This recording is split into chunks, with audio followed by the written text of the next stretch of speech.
use the AMI technologies instead of the drive-bys where you only get one reading every 90 days and Right. stuff like that. And PSC, if you think about PSC, their big driver is, it starts with electric and it goes to gas and then it kind of makes its trickle down to water. And that's why they're also pushing is that, gas company, electric company has been doing these types of systems for years now. And if you see your bill, you have a nice breakdown on a monthly basis. Where, in PSC saying that, they feel that customers want that in their water utility. And last question, I apologize, this is the first time I've heard all the details. We did with parking, we went to an online service, and there are some significant and hefty fees. So I'd like to just understand, Mark, what you had just said, which is we can pass along the cost. Before I vote on something, I really want to know what I'm passing along to the residents and that it's worth it to them. Because I know for the parking, those hefty fees, I wasn't on the board, but if I asked that same question, I might have voted differently. So that's part of the process. Part of this process, not only is it the cost of installing the system, but it's also the annual fees that are with the system. So we do a 20-year life cycle cost as part of that, so that we can look at exactly what the impact is going to be to each one of our residents. Can you have that information somewhere? I don't have it in this presentation, Okay. but we can get that. Thank you. I'd like to see that. Thank you. So our collection system, how do they work? Well, there's a couple different types. There's point-to-point collection where our endpoint is just talking directly to our antennas or our collectors. There's that mesh system. Like you said at the bottom, it's that neighbor talking to the neighbor talking to their neighbor. There's a hybrid of those systems where you might have a point-to-point, but then in some of the outlying areas that they can't get to, instead of putting up another antenna, they'll save the cost and just do a mesh system there. There's cellular, that's a huge one that is coming out now. A lot of these vendors are now putting a cellular component to this, so we don't have to put up these antennas. We can use the infrastructure that's in place for cellular.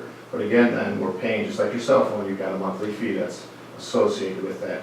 And really with the cellular systems, what you'll see on the cost there's kind of a break-even point where when you're a smaller utility like Shorewood, well, I think it would be an excellent fit here in Shorewood. The costs are going to be a little bit too high when you compare it to one of these point-to-point type systems. There's Wi-Fi systems where community, they'll come in, they'll drop a Wi-Fi network throughout the village, and then that's how they'll read the system. And then in the remote parts, I think rural America, where there's miles between customers, they'll have satellite as part of that. But that's really not an option here for Shorewood.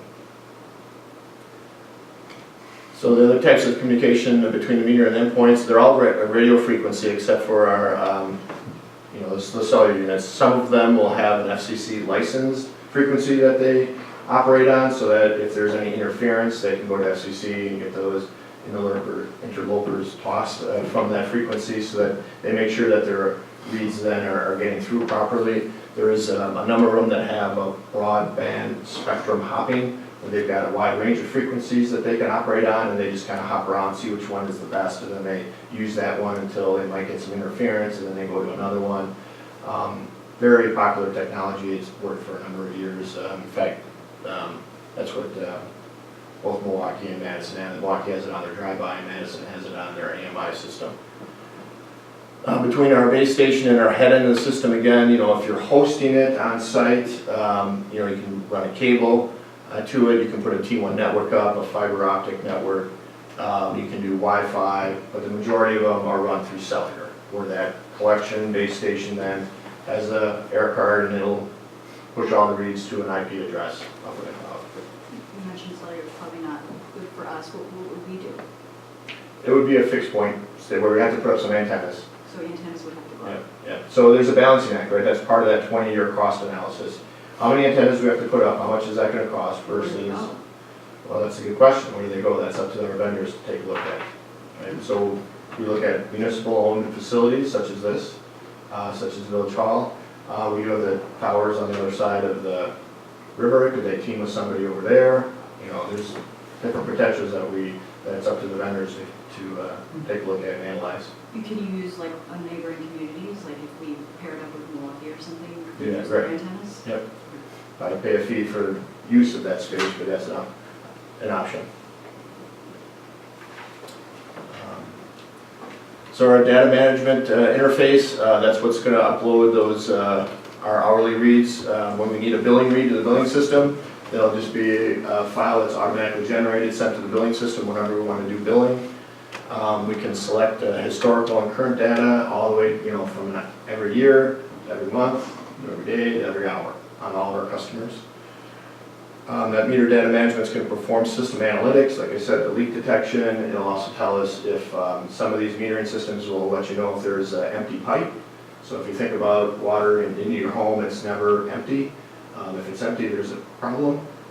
So it can give us an alarm that way. If they cut the cable from our meter to our endpoint, that'll give us an alarm that way. So it really tells us if there's any issue with the system, that meter data manager is going to flag it, give it to us right away. We can also perform leak detection. So how much water did we use this day compared to how much water our customers purchased for the day or down to the hour, every hour. There's web-based access to usage information for our customers. That's a customer portal that we're talking about. Truly promotes the efficient use of water for our customers.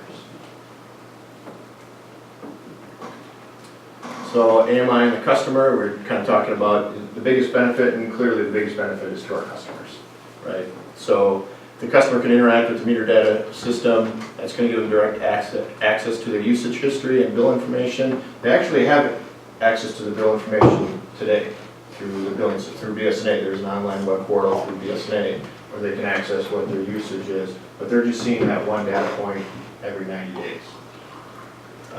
If you're selling a house, we no longer have to go out and do a final read. We can bring that system up and get a read on that last day when they are going to be closing on the home.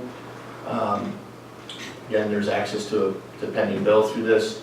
Our customer has access to the same information as our customer service representatives will have, so when we get a call for a high bill complaint, we can have the customer look at that same information and walk them through that. We can send them a graph of every hour how they used water. And I can tell you from communities that have this, that has been a lifesaver for going out there and sending our staff to go out there and try to help figure out what's going on at a home. When you can tell a customer, oh, did you recently fix a leak, or did you fill a pool up? We can see that hourly usage. It's very granular. It's very down, like I said, every hour. You can definitely see when it happened and when it ended, if it has ended. There's also, like I said, the system alarms that indicate continuous water use and can send a notice to our customers about a potential leak. So here's a graph from one of these AMI systems. This is one of the community that we operate in Brown Deer. This customer had 3 straight days of a water usage for every hour. The system came back and said that we think there's a potential 24 gallon per hour leak. So that's just a little over half gallon per minute, just under, sorry, half gallon per minute. So it would be about a toilet leak. This is a little on the high end of an average toilet leak. So you would call them, once you get this data that someone's going to be checking all the time from DPW, you would then call the customer? So we don't call, because a lot of times we don't have the phone numbers in our system, unless they sign up and give it to us. Right. We send a letter out through the mail. So we have a standard letter that we can generate, send to the customer. Right. Okay. So these systems can be set up where the customer can go in, put in their cell phone number, they can put in their email address. So instead of the utility getting the alarm, the customer's also going to get the alarm as well. And they can come right to their phone and say, you've got a potential water leak in your home, you might want to check on it. And again, they can have a link right to that, hints page or, tips page that the utility could have that, will show a customer how to look for those leaks. So that, 0.4 gallon per minute leak equates to just over 51,000 gallons per quarter. So here in Shorewood, that would be an extra $525 per quarter for the water bill, both for sewer and water. If there was an AMI system and they were able to find it within 4 days, that goes down to about 23 cents that the customer would be paying an additional cost. And that is, like I said, that's a typical toilet leak for our customers. And so we've had customers where they've had a leak for 90 days, sometimes longer, because that leak starts right before we're going to do the meter reading for a quarter and then lasts into the next quarter. So we've had customers that have had bills that have been that high in the past. So this is, like I said, can be set up so that it can go right to the homeowner if they sign up for it, or we can get that set right to the utility. Somebody looks at it in the morning and says, okay, we need to generate a letter and send it to this homeowner, and it's done. Can I ask one other question? I know this was being studied for years, as your first thing, working on it, and it was just stalled, the purchasing and the implementation of it. So do we have the data on how much, I know you mentioned you have some costs, like what the benefit of this for the residents, how much it will cost them versus, it could potentially cost them a range versus their desire? Have we talked to the residents about, is this something that's worth? Yeah, I'll skip over this slide, that's what this slide Okay, is. thank you so much. So I don't have the actual dollar amounts, but I have the kind of the percentages here. Okay. So when we're talking about remember this is a meter change and a meter reading system, okay? So we have to do a meter change program because of the 20-year age of our meters. So these are the different components of an AMI system. We've got our meters and our registers, okay? That's about 25% of the cost of the project. That is, a meter vendor will have those meters and registers, okay? Now an AMI vendor will have the endpoints and the AMI infrastructure. And the endpoint is going to be, again, 25% of the cost. Now if you go, well, we don't need an AMI system, but we have this touchpad system that's pretty antiquated if we want to upgrade to like a drive-by system. All these vendors have migratable endpoints. The cost really does not change between the meter and the endpoint. Those costs are going to remain the same if you want to go with an AMR system or an AMI system. The biggest cost savings there is the infrastructure and software. So we're not going to have to put up an infrastructure of those antennas and those base stations. We can just have our drive-by on our laptop that'll then talk right to our meter reading system. So it's about 10%. About $1 million, so it's like 100,000. Correct. That is of a capital cost. Okay, now an ongoing cost is a little bit different, right? Because there's going to be some ongoing costs to an AMI system compared to a drive-by system. So there's some benefits as well. There's some savings there if you go with the AMR mode, but again, there's no benefit to our customers by doing that. The installation cost, and that's, again, you can see it's about 40% of the overall cost. Getting into that home, changing that meter is far and away the most expensive part of this project. And that's where, I said before, when we get in to change the meter, we want to try to marry this meter with this endpoint so that we don't have to ever get back into that home for another 2 years, hopefully, to do that. So, question. So the installation cost being 40% would be the same regarding the system? Correct. Okay. Correct, because that installation vendor's got to set up all the calls, we got to get in, we got to install that meter, and we got to install an endpoint, or reconnect the touchpad system if we stay with that system. And I can tell you, if we stay with the touchpad system that we have today, the existing system, we're going to limit ourselves to 1 meter vendor only, and that's it.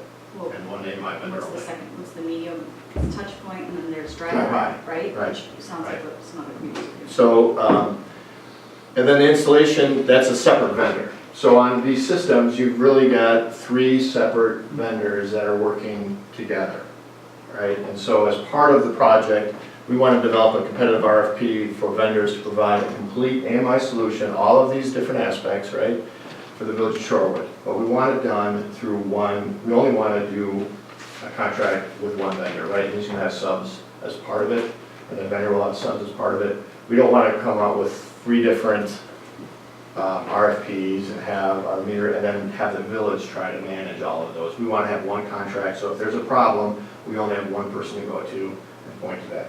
The other vendor that will be part of this, that's not up there right now, is our billing system vendor, so that's BSNA. So they're going to have to be a part of that because all of the information that goes into these systems comes from our billing system.